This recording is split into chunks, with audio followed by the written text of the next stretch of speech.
I believe open theism is a heresy. I do. I believe its teaching is based on illogical and unbiblical philosophical assumptions imposed upon Scripture. Now, I mean no offense to any of you who are open theists. And that may sound hard to say, but I believe it's a heresy.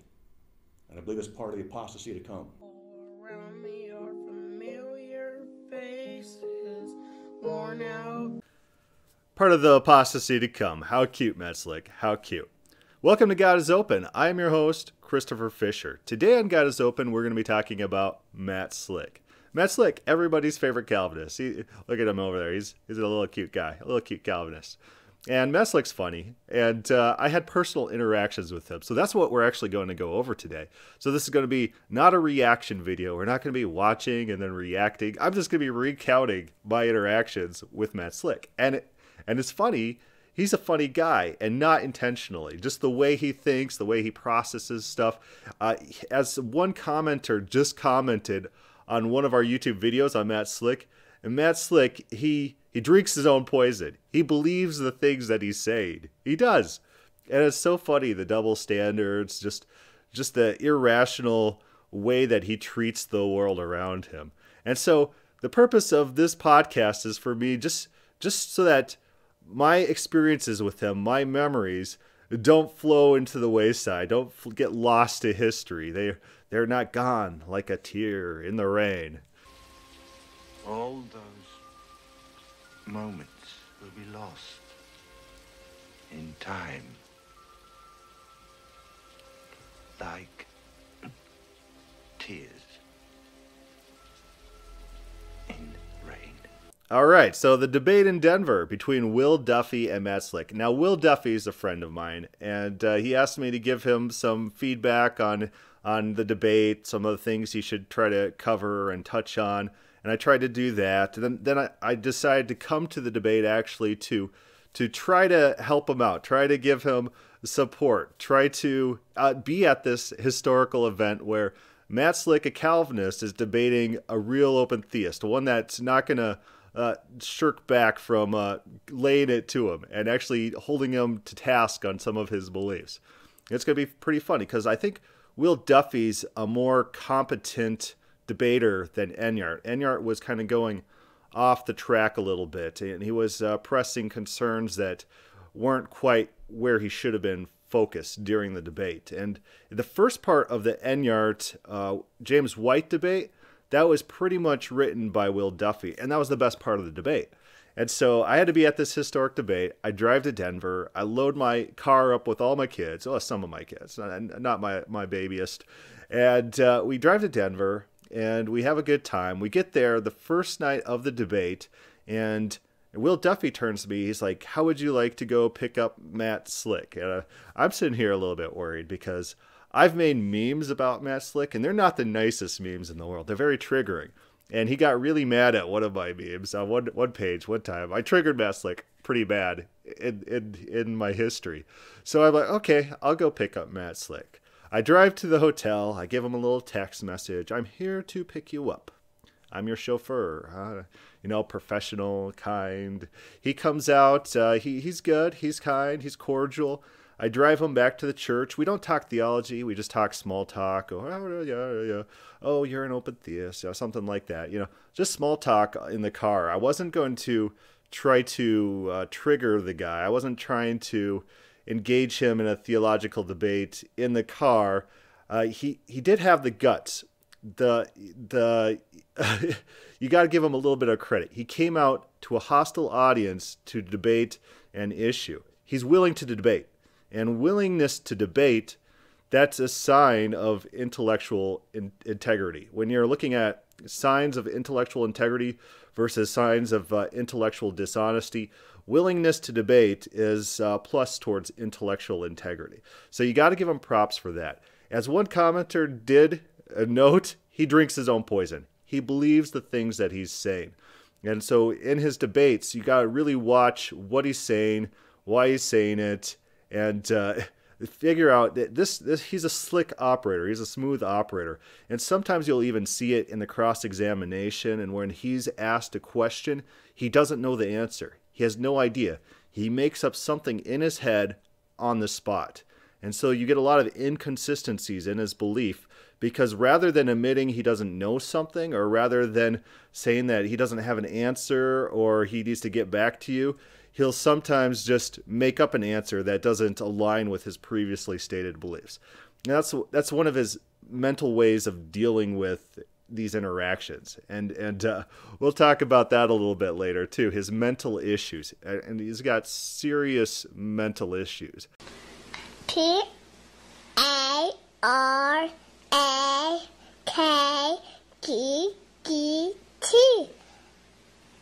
Penguin. No joke, no kidding. He claims himself that he has mental issues. I've pretended to be mentally retarded for 7 years. We'll talk about that a little bit later. So I pick him up at the hotel.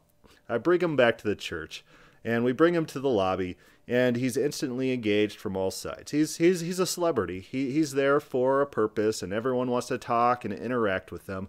All these people regularly interact with Will Duffy. So Matt Slick's the celebrity. People, they corral around him, start asking him questions. I stand off to the side with Nathan Pedersen, and me and Nathan Pedersen have that post-debate talk about the Will Duffy debate and our impressions of that. And so that's who Nathan Pedersen is. So we're having a side conversation. Well, Matt Slick is talking. At one point, he talks to my sister, and he explains to her what it is to equivocate, using the same word in different ways and different meanings, switching meanings. And he uses the word green. He's like, oh, green, what does the word green mean? And it's like, well, okay, you tell us or whatever. And he says, okay, so green could be like a color, or it can mean that someone is new to something, they're green.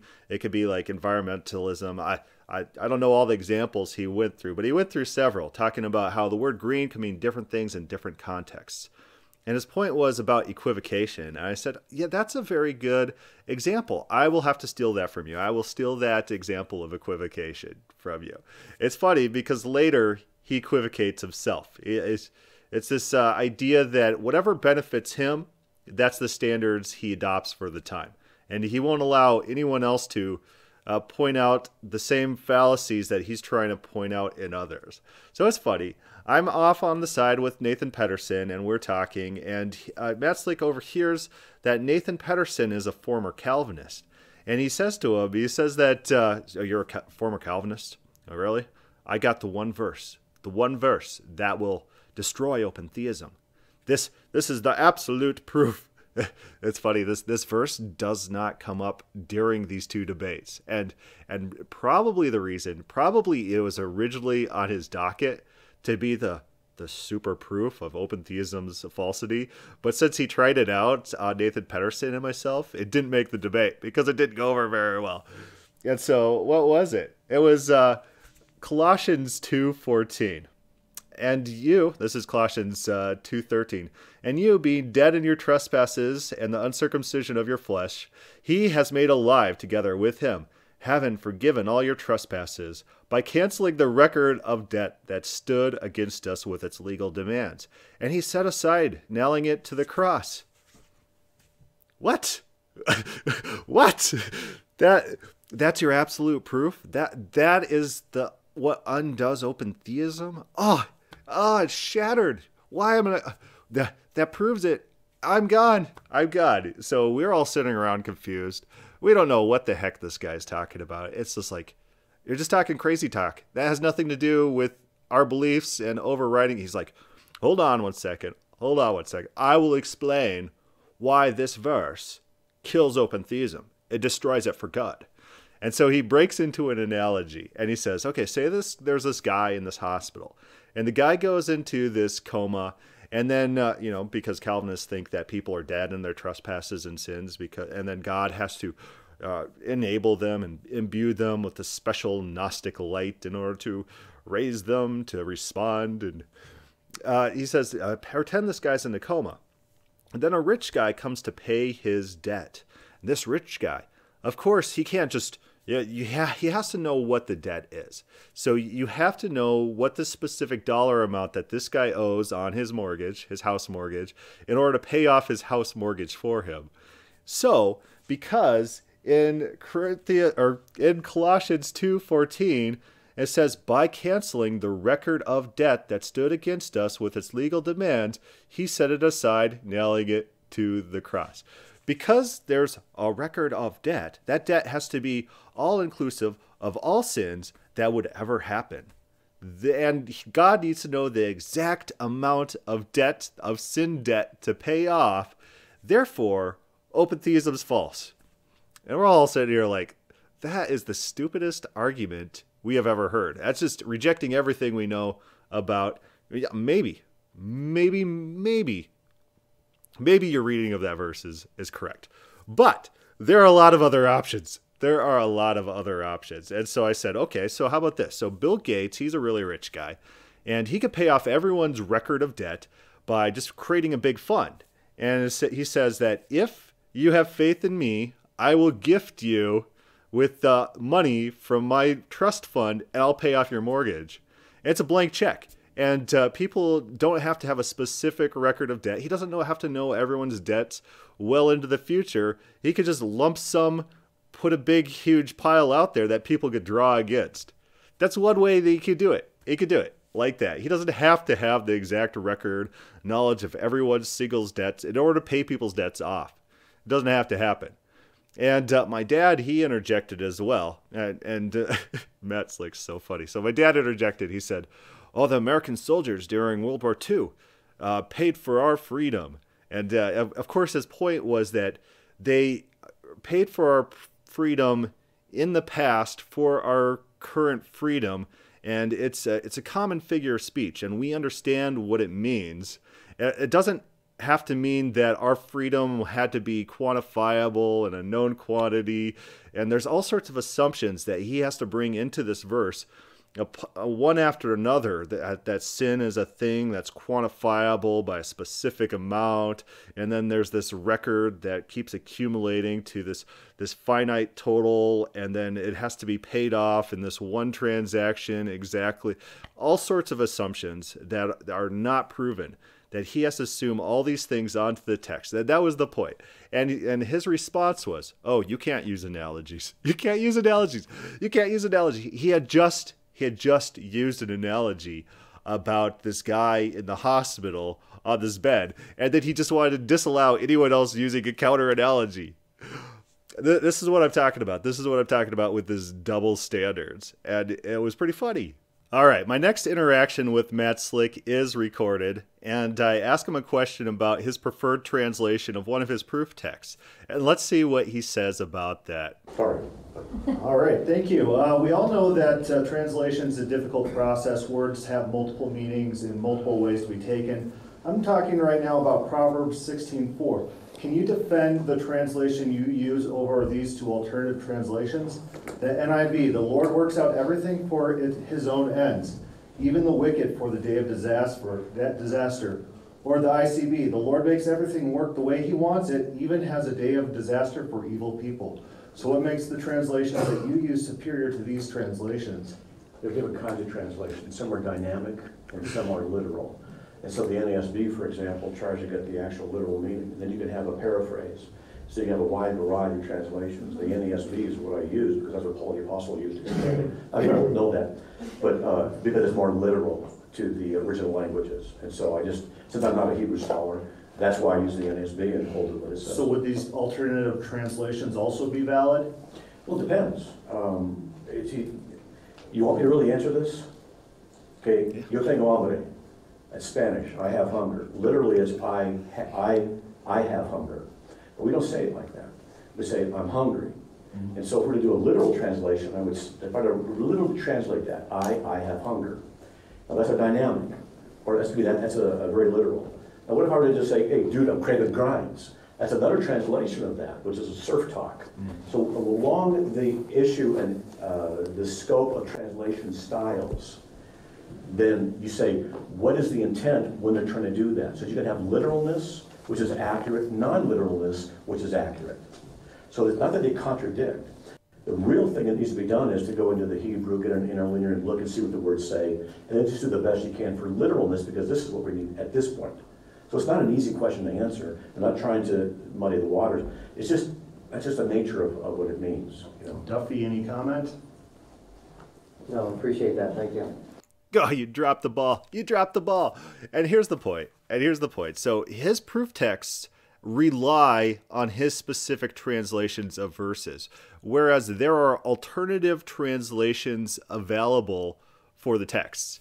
And so if there's multiple translations for a text and you have to rely on your specific translation, you need to prove that that translation's the best translation out of all of those other alternatives, or else your proof text falls apart. It falls apart. And Matt's like, he doesn't get it. He didn't get it. He doesn't have his proof text that he wants. It doesn't exist in that verse. And that was one of his primary verses that he was relying on. And Will Duffy, you failed me. You failed me. You should have pointed out. You should have pointed out that his proof text relies on his specific translation, where there are alternative translations available that also makes sense, which doesn't lend itself to what he wants to make that proof text to mean. After the debate, I went and did kind of my own stuff for a while, found out where my kids were, what they were doing. They were all running around outside or upstairs or something during the entire debate. I let them go wild, have fun, be kids. And I track them down, figure out where they are. Everyone has this little get-together afterwards where they're eating food or whatever. And Matt Slick's still in the auditorium. He's talking to all these different people. He's got this crowd around him. He's the celebrity. Everyone's crowded around him. I give him his space. I don't need to be right in there and fawning over him or anything like that. So I talk to other people for a while. The crowd starts thinning out. One by one, people are going home. And pretty quickly, it's, well, first of all, one thing was funny. I was talking to my sister in the auditorium, and there are kids playing in the background. And Matt Slick, he starts freaking out. He starts freaking out about these kids in the background because apparently he can't concentrate. He can't think when things like that are going on in the background. And you see this in the actual tape of the debate. There's an instance where on the second day where sun starts shining through the window and starts hitting him, and he really needs that sun gone in order for him to function properly. He can't function until that's gone. Oh, thank you. That is so good. Now the light. Oh, people don't know I have autism. I do. So I'm hypersensitive to lights and sounds and things like that. Sorry. Sounds. There's a point of the conversation or of the question and answers, but this guy is tapping on the microphone, and you see Matt Slick's face, his reaction to it. He doesn't like the tapping. It messes with him. I'm pretty sure it's the second question and answer session where this tapping just kind of triggers him. He's got this mental thing where he doesn't like ticks. He has to have things certain ways. He has to have things perfectly in order for his brain to function. And I found that out also in my conversation with him, in which I tried to answer his questions before he was done making his point, and he couldn't have that.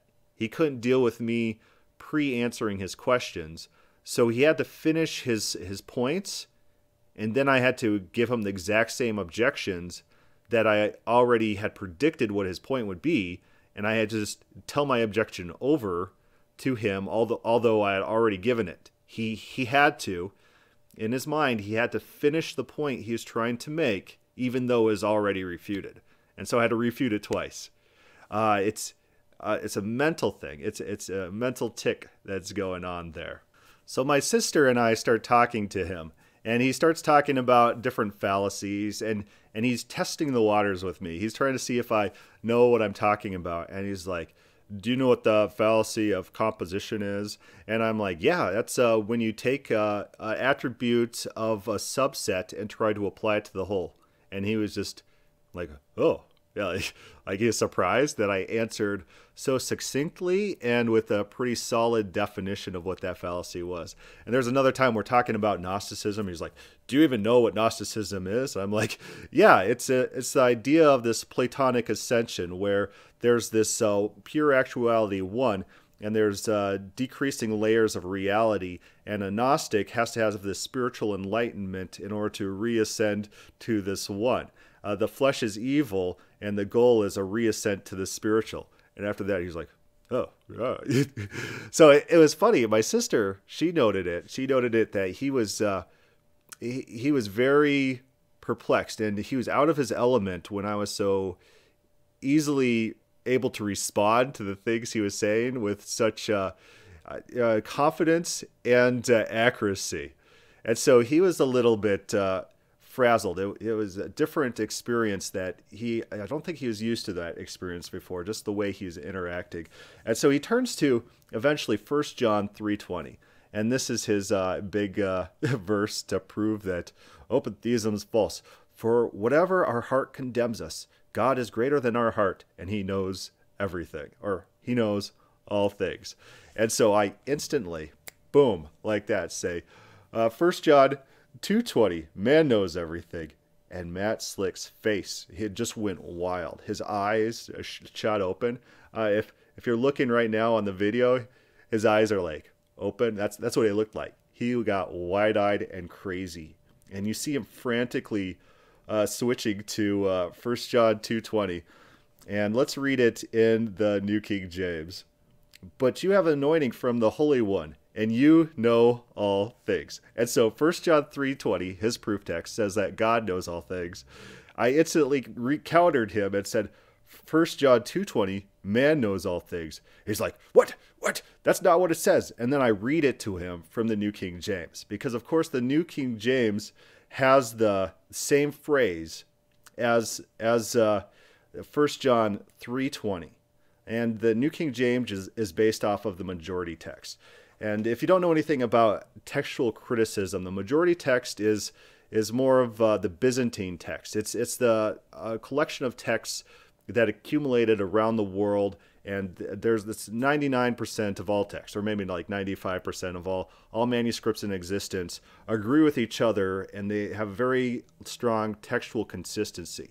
But all the versions of the New Testament, other than the King James, which is based off of the Textus Receptus, which is very close to the Byzantine text, and the New King James, everything else is based off this Westcott-Hort type of translation, which is a more critical translation, where they take texts like the Alexandrian text, and they compile these earlier versions, which they say are better. Remember, anything that says Alexandria after it, Philo of Alexandria, Origen of Alexandria, all these Alexandrian texts are steeped in Greek philosophy. The Septuagint was written in Alexandria, in Egypt, and they have that slant to them. So personally, I don't think the Alexandrian texts are the best, even though they might be the oldest. They're the oldest by virtue of being in a place where it's arid, and they're able to survive longer. But so the majority text, the New King James and the King James, both have you know all things, which he has to deal with that. He has to either say, that's a bad translation. That phrase, if it were true, would mean that mankind has the same type of omniscience that God has in the next chapter. But he freaks out. He doesn't know what to do. He doesn't have his computer next to him. So he's wide-eyed, he's frantic, and he gets up and he runs over to his computer and he starts... And my sister and I were just sitting there kind of just looking at each other like, what the heck? And he's like, it's not in this one. Click, click, click. It's not in this one. It's click, click, click. Like, what is he doing? There's really only 2 manuscripts he could be checking. Unless he's like a super textual scholar and he has all these different variant Greek texts. He doesn't know Greek. He doesn't know Greek. This is what we learned at that instant. He was checking various English translations and saying, this English translation doesn't have it. This English translation does not. He doesn't know Greek. He doesn't know Greek. I told him. I said straight out to him. I said, it's in the Byzantine text. The Byzantine text. He didn't know what that meant. He didn't know that meant. I said to him, what manuscripts did you just check? Because we didn't know. He just kept saying, it's not in this one. So what manuscripts did you just check? And it was a blank. He didn't have an answer. He was checking the English. He was checking various English translations. And so that was funny. And so I talked to him. I said, it's the exact same phrase. It says the exact same thing. You know all. It's entire proof text. He was frazzled. He didn't know how to respond. And he was called out. And he went frantic. He went wild. after he was exposed on this thing. It was funny. It was like, hey, this guy doesn't know Greek. He looks at the English translations and he thinks the English translations are the Greek manuscripts. He doesn't know what the Byzantine text is. And this guy has like one of the most popular Christian websites. Like everyone's quoting carb.org on everything. He doesn't know what the Byzantine text is. Okay. And so we're talking, the subject shifts. He's like, I'll get back to you on that. And here's what he does. He goes back to his hotel room that night and he studies up on the Pontos, the word for all. And he comes back the next day when I see him again. He's like, well, I'm going to teach you about Pontos. It's like, okay, and then if anybody's interested, I talked about, I'll show you the word all. I'll show you something if you're interested. I'll say here if you guys want to study that. It's like, no, you're not, dude. You don't know anything about Greek. You went back to your hotel room, you studied up, and now you think you're an expert. You're not. You're a layman. I could teach you about it if you want to learn about how language works and functions. But you don't want that, do you? And your proof text that you were sure destroyed open theism, it's not a very good proof text because the same phrase in the same context is used about man. And you can't say, okay, that's a bad proof text for my belief, and I need to find a better proof text because you're so desperate for proof text. You absolutely need this proof text no matter what. And throw intellectual integrity to the wind, and you have to find a way to discount this other verse, even though it's the same phrase, the same Greek phrase in the Byzantine text. And you have to either say, oh, the Byzantine text is wildly wrong, and everyone who read the Byzantine text thought that mankind's omniscient, or you have to use just normal reading comprehension and say, okay, this is not talking about this omniscience that's of all things past, present, and future. It's just like knowing all things. It's just a common phrase that's used of man, used of God. It might be used in a different sense, but we can't draw any definite conclusions about the type of knowledge from this phrase. We can't.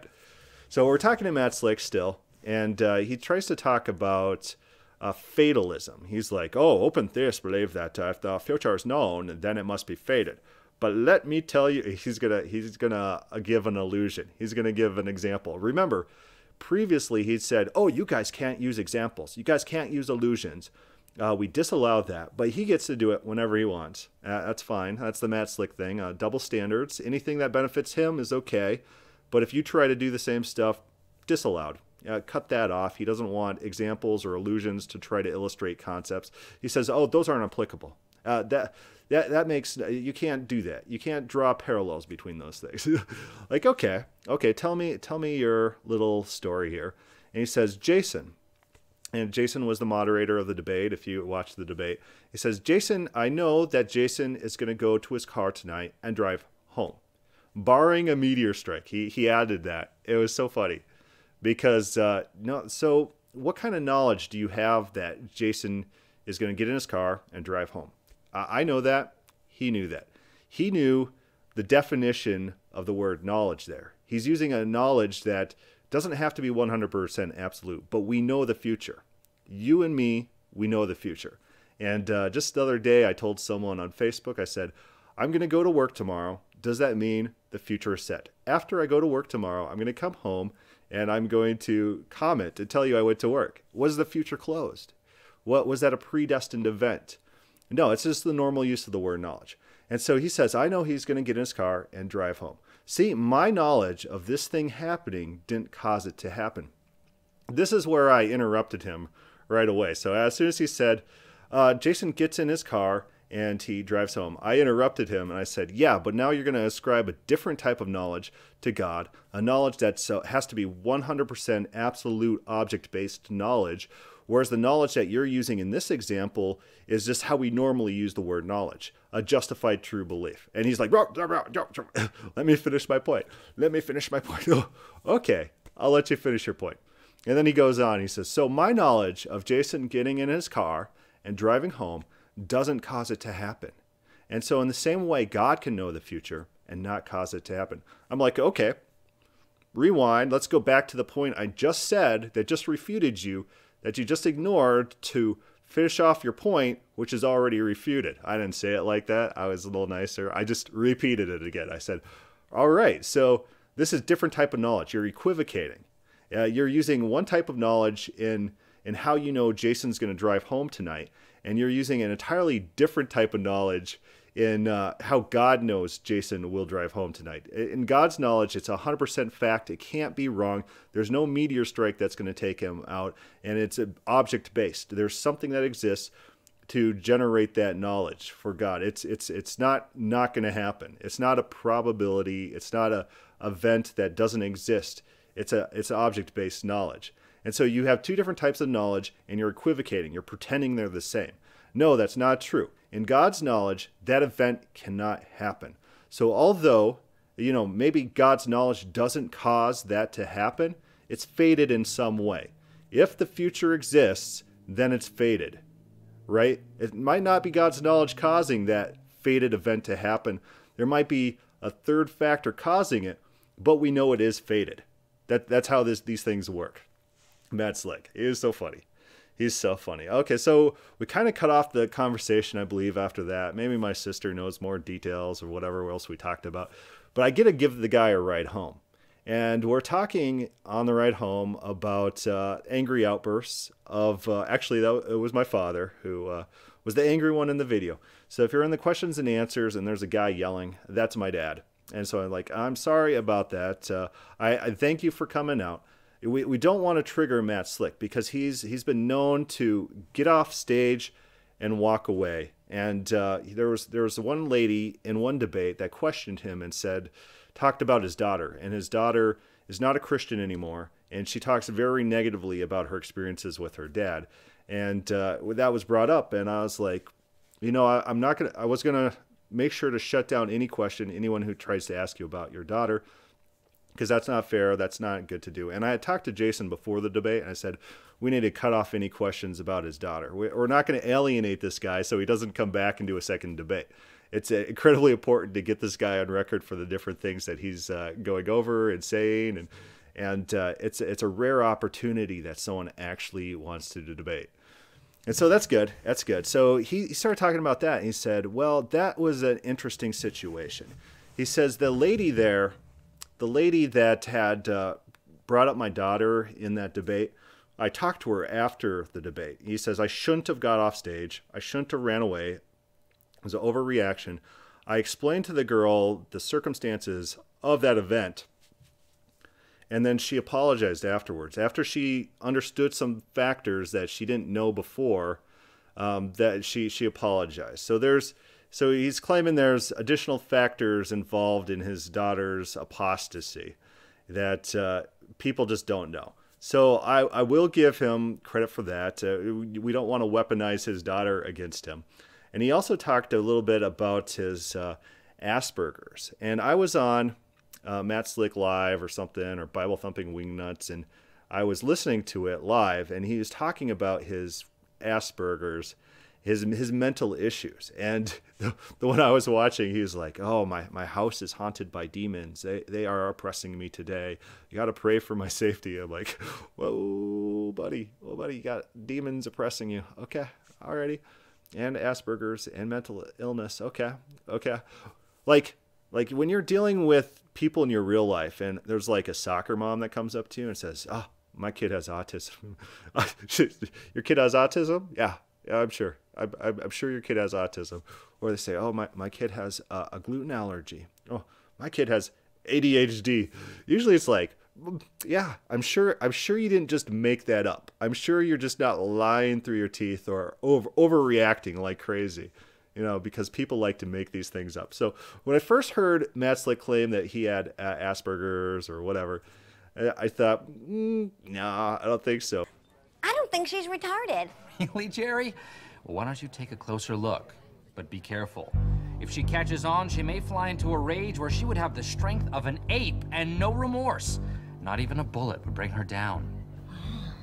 But in interacting with this guy, those nervous tics where he doesn't like the thumping, he doesn't like the kid sounds in the background, the light shining on his eyes forces him to lose concentration, where he has to finish a point. If he doesn't finish a point, he goes wild. He can't deal with not finishing his train of thought. His train of thought has to be completed. He can't move on until that's done.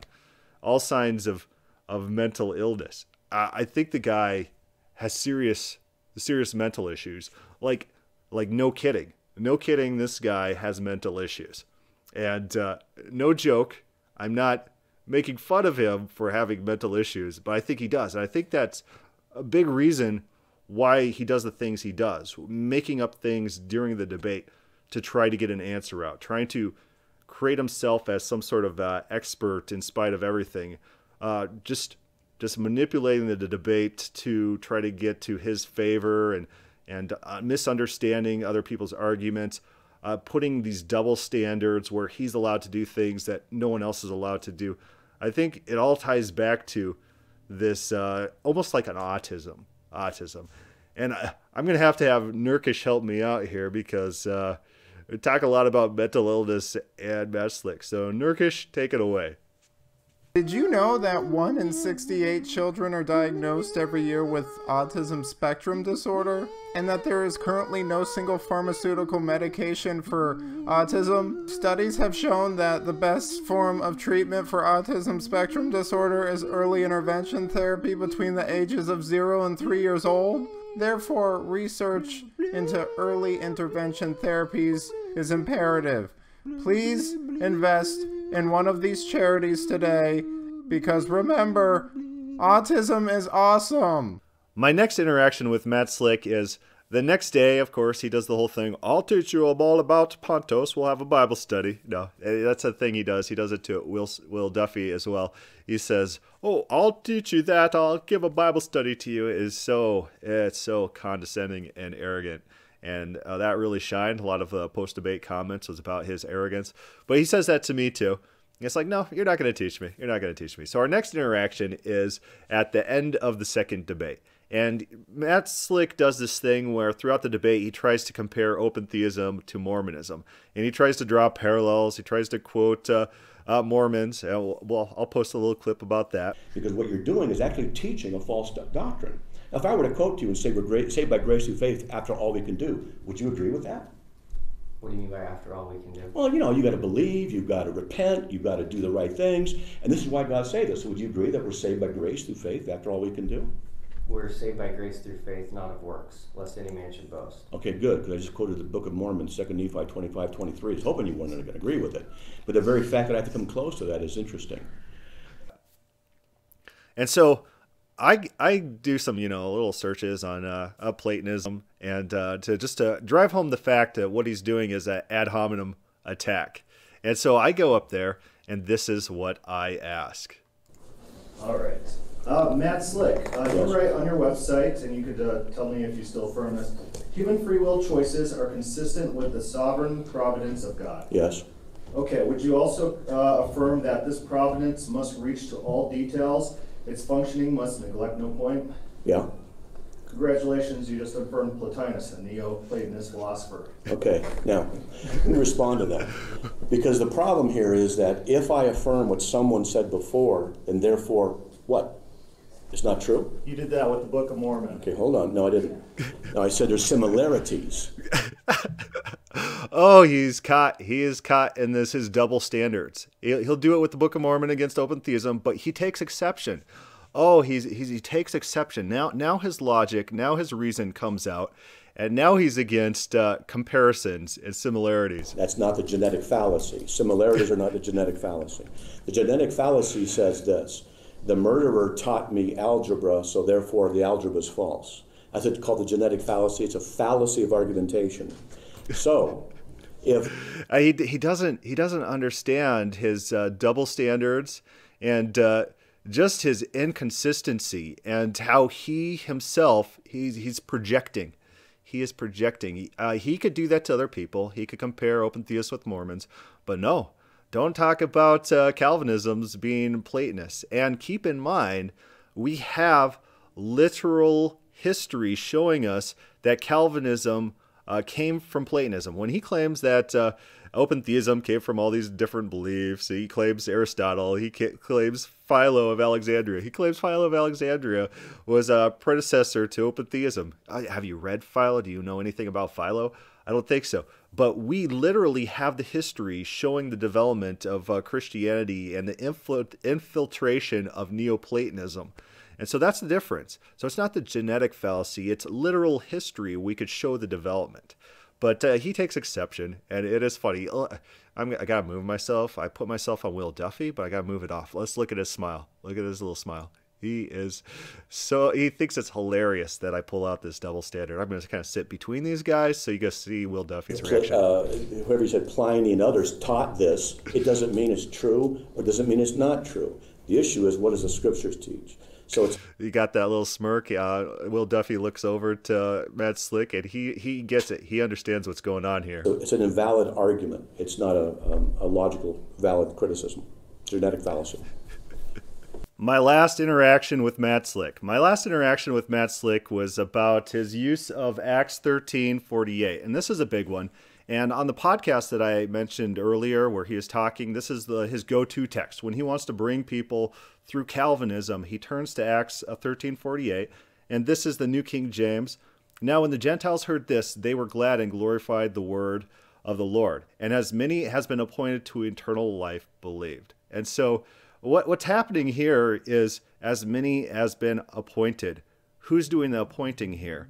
In the Greek, we don't really know, except for through context, whether a verb is passive or middle, whether there's someone acting on themselves or someone being acted on. And in context, if we look that these people, they were judging themselves unworthy of everlasting life in 46. So who's the actor? In context, it sounds like people are judging themselves unworthy of everlasting life, and then they're appointing themselves to eternal life in 48. The verb is a middle. And so I'm pointing this out to him, and Will Duffy has the setup. He knows what's going to go down. He understands the verbs. He understands the Greek. And Matt Slick doesn't. He doesn't know Greek. And this is just a beautiful part of this entire debate, exposing Matt Slick's just basic ignorance of Greek and flipping out. Well, just watch his face when I ask him the question. I got an interesting question. Let's talk about conjugating verbs. You're pretty adamant on Acts 13:48 that it's as many as were ordained, and Duffy took the position that as many as ordained themselves, middle versus passive voice. So in the Greek language, let's talk about the Greek language, how it functions, word morphology. How does the Greek distinguish between the middle and passive? And if you don't know, you can defer to Mr. Duffy. What's your question? How does the Greek language distinguish between the middle and passive voices? I don't understand. How does it distinguish? Are you asking what the difference is between active, middle, and passive? No, I'm not asking the function of the speech. I'm asking how a word morphology would indicate to us the difference between middle and passive verb. Because Matt Slick, his position is predicated on this verb being passive rather than middle. So I'm asking him, what would the word look like? What would the word look like if it were middle? And watch this. Look at the confusion on his face. He's like, oh, should I just explain to you how the speech functions? No, I understand that. What would the word look like? Do you know Greek? This is like basic Greek. If you knew Greek, you'd be able to tell us what that word would look like if it were middle, a position that you thought was untenable. You said Will Duffy's position that it's middle is untenable. Well, what would it take to make that word a middle? What would it look like? And so look at his face. His face is confusion. He's about to get wrecked. And Will Duffy, I don't know what he's doing right now. I might have sent him a text message on this. We were doing a little bit of texting back and forth during the debate. But it's a beautiful setup. Oh, beautiful. You mean with the theta, which demonstrates passivity? I'm asking, what would this verb, tetragomenoi, what would it have to be a middle rather than passive? Oh. So you mean, what's the conjugational form that would have to be in a structure in order to be that? I don't know. Mr. Duffy, can you elaborate? Sure. I pulled this up just because I didn't have it when I was talking, but the verb in Acts 13:48 is tetagmenoi. And in Greek, the voice is determined by the ending of the word. And in this particular verse, tetagmenoi. Which word are you looking at? Acts 13:48. What word? Tetagmenoi. Okay, so check this out. So he's saying, look at this verb, and he's reading it.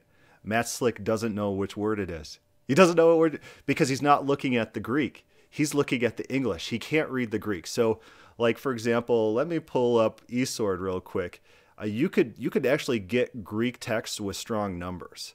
And you could actually read the Greek with the Strong's numbers pulled up. Here, I'm going to pull up an example of that. So look at that. This is pistoi, kalomenois. So you could kind of read it, and then you could kind of look at the words here. And it doesn't take someone that with like a super knowledge of Greek in order to do that. But he doesn't have that even. He just has the English version in front of him. And so he says, what word? Will Duffy responds with the Greek. And Matt Slick is still lost. He doesn't know what word it is. In English. Appointed. Okay. Tetagmenoi. So he's like, what word is that? He gives the Greek. Matt Slick is like, which word is that? And Will Duffy's like, appointed. And so he's looking, Matt Slick is looking at the English. He doesn't know Greek. He can't read Greek. And so any of his points, based on, if there's any counter arguments ever against Matt Slick about translation, Matt Slick just doesn't know what he's talking about. Is what's called a middle passive. And what that means is that in this particular instance in the Greek, the ending does not tell us if it's middle or passive. It's essentially based on context. And I have found that Calvinists have sadly hijacked this verse. And I actually haven't met one Calvinist yet that's ever taught that this actually could be translated middle. And if it's translated middle, it loses the... Look at Matt Slick's reaction. Do you see him? He's like, whoa, and his face is going wild. He doesn't know how to respond. This is like he doesn't consider it. He's never considered it. And this is his cherished proof text that he loves. He loves this proof text. He uses it all the time. And it's under direct threat. Watch his face. It loses the Calvinism presupposition. Here, take a look at that. You see that right there? What does that say? What does that say right there at the bottom? Perfect passive. It's wrong. Oh. Okay, so here's what he did. I'm gonna pull up. I'm gonna pull up the verse. I'm gonna pull up Acts 13:48 in my eSword software with strong numbers, and you see the like tense voice mood there. Acts 13:48, and we'll increase the size of that so people can see. Acts 13:48, and he goes down to it, and. This is the Greek, so he probably doesn't even have the Greek pulled up. He has the English pulled up, and he looks at that. He says, oh, look, there's a pay. That means it's passive. Okay. What you're using is they had either option, and they put passive, but it could have been either, because that's how the Greek rules of grammar work. But you go to your English software with your English word, and these conjugations that don't talk about alternatives, what things could be, and you take that as gospel. You don't understand Greek. Oh, it is so funny. And look at his face. He's like, look at that. See that? That's not how it works. That is not how the Greek language works. 100% is wrong. Go look up Greek grammar. All right, so this isn't okay. I can go get Greek grammar. So Oh, I love that. I love that. I didn't know that the microphone picked me up saying that. I said, go pick up a Greek grammar and go read it. Oh, it is so good. It's so good. I quote Greek grammars on God is Open about this, just talking about the use of passive versus middle. This is a known thing that people know who know Greek. I'm not a Greek scholar, but I know this. And if someone were to like challenge me on something I don't know quite much about Greek about, I'd probably defer to them until I know otherwise. But he doesn't do that. He doubles down, and he is wrong. He's wrong. He's looking at the English. He's looking at the English. you can look it up, but right here. We can leave it. We can leave it to the audience, and they can do the investigation. Do your stuff. Do your homework. I'm looking at. Oh, you see Will Duffy's face? He's laughing. He's smiling. He looked at the computer right there. I think in our conversation later, me and Will Duffy, he said, he's looking at the English. Oh, he's looking at the English. I'm dying here. Oh, it's so good. It's so good. The Greek lexicon right there. It says perfect passive. Next question. Sure. Okay. First, Matt. Oh, you're so bad, Matt Slick. You're so bad. You are so bad. Okay, so that ends my interaction with Matt Slick. Oh, he's funny. He's got. I'm gonna go to my little write-up, my post-debate write-up about the various weird things that he believes and things we found out about Matt Slick. So number one, he didn't know what Plato taught. And he claims that Plato was an open theist or whatever like that. He thought that Plato worshipped the Greek gods. That's what he thinks. He thought that. Yeah, we get that from the debates. He didn't. He thought Plato worshipped the pantheon on Greek gods. He didn't. He thought that Plato worshipped immutable gods. False. He doesn't know who Plotinus was. So when I pointed out that Plotinus thing, he didn't know who. He thought it was Pliny at first. And, Plotinus it was who that is. And that's the Neoplatonist extraordinaire, founder of Neoplatonism. People know who Plotinus is, who understand Neoplatonism. He uses the English Bible on his computer with Strong's numbers and the tense voice mood application installed, and he takes that as gospel. So you can't talk Greek grammar with him. He's got his gospel right there, and that's whatever the person decided to put. When they had an option between two options, they put passive instead of middle. He's going to go with that. That's gospel, whoever made the tense voice mood numbering. And he thought that checking different English versions was a good refutation of my point about the Byzantine text. He doesn't understand the text behind these different versions. What a beautiful. I drove down to Denver for this debate, and it was beautiful, and we got so much out of it. I had an excellent time, and I was euphoric for like a week. All the funny things that happened and my funny interactions with Matt Slick. Oh, I was dying. I loved it. I loved every minute of it. So if you got any questions or comments on this podcast, just send that to godisopenquestions@gmail.com. Thank you for listening. I believe open theism is a heresy.